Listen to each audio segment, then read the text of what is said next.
तालाब के चारों तरफ ठंड से कोहरा ऊपर आ उठा था। तालाब में अपने आप ही अचानक से पानी के बुलबुले उठने लगते हैं।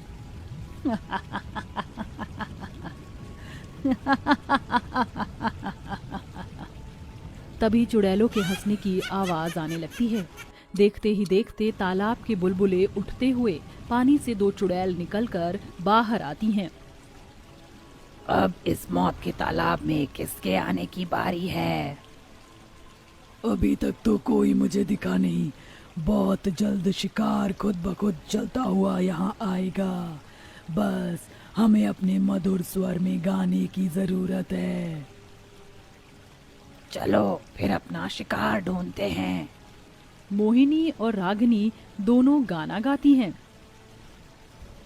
आजा आजा आजा आजा आजा तुझे दिल पुकारे, आजा आजा। मोहिनी और रागिनी के इस तरह गाने की आवाज को जो कोई सुनता वह मौत के तालाब की तरफ खुद ब खुद आकर्षित होकर वहां पहुंच जाता। मौत का तालाब, मौत का तालाब, मुझे अंदर जाना है। मौत का तालाब। देखा, हमारा पहला शिकार आ गया। चलो फिर इसे मौत के तालाब में लाकर मार देते हैं। दोनों चुड़ैल कैलाश को तालाब के अंदर बुला लेती हैं, जिसके बाद वह दोनों अपनी नुकीले नाखूनों से उसका गला काट देती हैं, जिसके चलते पूरे तालाब का पानी खून की तरह लाल हो जाता है। इस मौत के तालाब की खुशबू से हम महक उठे हैं। अब लग रहा है जैसे हमारे शरीर में ताकत आई है। जब तक ये मौत का तालाब लाल है तब तक हम इसके बाहर जा सकते हैं। चलो, हमें ठंड भी नहीं लगेगी। दोनों चुड़ैल मौत के तालाब से बाहर आते आते इंसानी रूप में आ जाती हैं। उन्होंने इतनी ठंड में भी बहुत छोटे कपड़े पहने होते हैं, लेकिन उन्हें जरा भी ठंड नहीं लगती। वह सुनसान सड़क पर चलने लगती हैं, जहां से कुछ जवान मर्द गुजरते हुए उन्हें देखते हैं। अरे बाप रे बाप, इतनी ठंड में जहाँ मैंने 3 से 4 जैकेट पहनी है, इन दोनों हॉट लड़कियों ने कुछ नहीं पहना। चल चल उनके पास चलते हैं। रेहान और शुभम दोनों चुड़ैलों के हुस्न को देखकर उनके जाल में फंस जाते हैं। दोनों चुड़ैल उन्हें फंसाकर जंगल में एक झोपड़ी में ले जाती हैं और जहां वह उनकी जवानी का फायदा उठाकर उन्हें जान से मार देती हैं।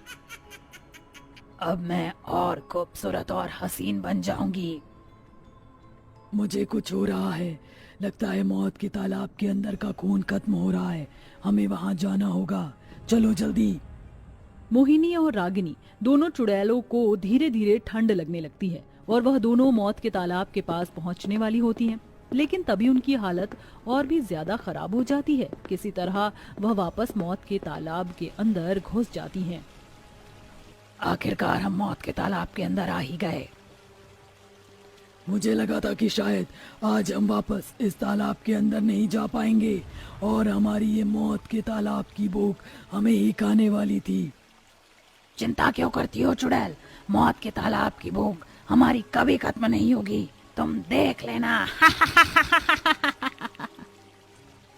तभी मौत के तालाब के पानी के अंदर बुलबुले उठते हैं और दोनों अपने असली रूप में आकर मौत के तालाब में ही समा जाती हैं। अगले दिन जंगल में उसे झोपड़ी के अंदर एक आदमी को उन दोनों लड़कों की लाश मिलती है। हे भगवान, ये कौन थे? पता नहीं किनके घर के बच्चे हैं, जवान लग रहे हैं। उस चुड़ैल ने ही इन दोनों को मारा होगा। मौत का तालाब और पता नहीं कितने लोगों की जान लेगा। दुर्गेश उन दोनों की लाश को अपने ठेले पर रखकर गांव में ले आता है। सरपंच जी देखो, आज फिर से जंगल में 2 लाशें मिली हैं। हो ना हो ये मौत के तालाब का ही कारण है।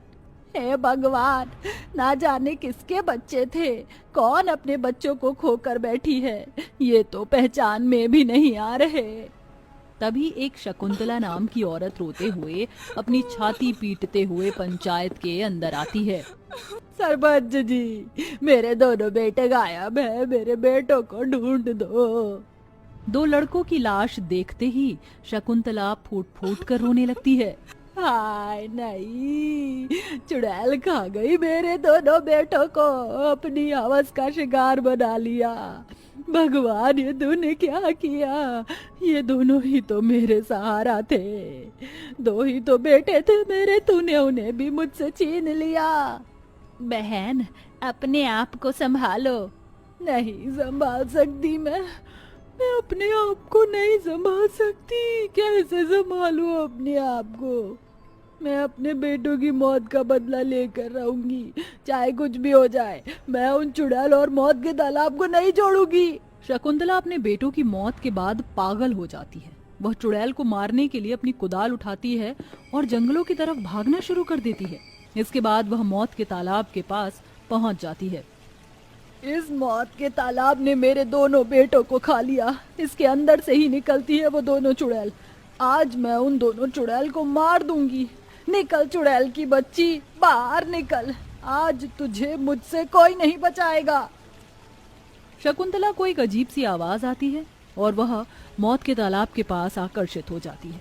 वह खुद ब खुद अपना गला काट कर मौत के तालाब में उतर आती है। पूरा तालाब खून से लाल हो जाता है और चारों तरफ चुड़ैल के हंसने की आवाज गूंजने लगती है। गांव के सभी लोग बहुत ज्यादा डर जाते हैं। ये तो शकुंतला के चिल्लाने की आवाज थी। लगता है मौत के तालाब में उसकी भी जान चली गई। हम लोग और कब तक हाथ पर हाथ धर कर बैठे रहेंगे? हमें उस मौत के तालाब से मुक्ति लेनी होगी, वरना एक दिन ये गांव शमशान घाट बन जाएगा। चुड़ैल बहुत शक्तिशाली है, हम लोग उनका मुकाबला नहीं कर सकते हैं। हमें उनसे भी ज्यादा शक्तिशाली व्यक्ति की जरूरत है। तभी लीलावती सरपंच के आगे हाथ जोड़कर घुटनों के बल बैठ जाती है और कहती है, सरपंच जी, एक समय में आप अघोरी बाबा थे और आपने इस पूरे गांव को बचाया था और हम सभी ने आपको सरपंच बनाया था। आज फिर से आपको हमारी जान मौत के तालाब से छुड़ानी होगी और ये काम सिर्फ आप ही कर सकते हो। जो चीज मैं पहले ही छोड़ चुका हूँ उसे कैसे करूंगा? आप ही एकमात्र सहारा हो अब हमारे लिए। आपको हमारी जान बचानी होगी सरपंच जी। पूरे गांव वाले सरपंच का नाम लेकर नारा लगाने लगते हैं। ना चाहते हुए भी सरपंच को उनकी बात माननी पड़ती है। उसी रात सरपंच गांव के सभी लोगों के साथ मिलकर मौत के तालाब के पास पहुंच जाता है। तुम लोग तालाब से दूर ही रहना, इसके निकट मत जाना। सरपंच चारों तरफ एक घेरा बनाता है। ओम ह्रीं क्लीं चामुंडाय विच्चे नमः। ओम ह्रीं क्लीं चामुंडाय विच्चे नमः। ओम ह्रीं क्लीं चामुंडाय विच्चे नमः। तालाब का पानी उबलने लगता है। उसके अंदर से धुआं उठता है। ठंड बहुत ज्यादा बढ़ जाती है और गांव वाले ठंड से कांपने लगते हैं। एक ही क्षण में ठंड बिल्कुल हाई लेवल पर पहुंच गई है। यहाँ खड़ा होना जैसे बर्फ में जमना होगा। तभी दो भयानक चुड़ैल तालाब के पानी में दिखाई देती हैं। सरपंच, तू तो अघोरी निकला। तुझे अपनी जान प्यारी नहीं है जो तू मौत के तालाब के पास आ गया। सदियां चली गई मुझे तंत्र मंत्र की विद्या को छोड़े हुए, लेकिन आज इन गांव वालों के लिए मुझे ये दोबारा करना पड़ रहा है। बता चुड़ैल, कौन हो तुम और यहाँ क्या कर रही हो? तभी रागिनी चुड़ैल सरपंच के मुंह पर थूकती है। ये पूछने वाला तू कौन होता है? चला जा, अगर तुझे अपनी जान प्यारी है तो। लगता है तुम ऐसे नहीं मारोगी। सरपंच के हाथ में 2 धागे की गुड़िया होती है जिसमें वह सुई चुबोते हुए मंत्र पढ़ता है। ओम भट्ट भट्ट स्वाहा। ओम भट्ट भट्ट स्वाहा। तभी चुड़ैलों को अपने शरीर में जलन महसूस होती है और वह तड़पते हुए चिल्लाती हैं। सरपंच, तू ये क्या कर रहा है?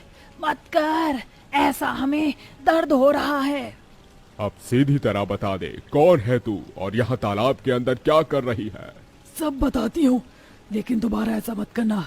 हमें बहुत पीड़ा हो रही है। ये सदियों साल पुरानी बात है। दीदी, बहुत ठंड लग रही है मुझे, बिल्कुल भी रहा नहीं जा रहा। आजा, राजा के सामने नाचने के बाद हमें पैसे मिलेंगे, उससे हम अपने लिए गर्म कपड़े खरीदेंगे।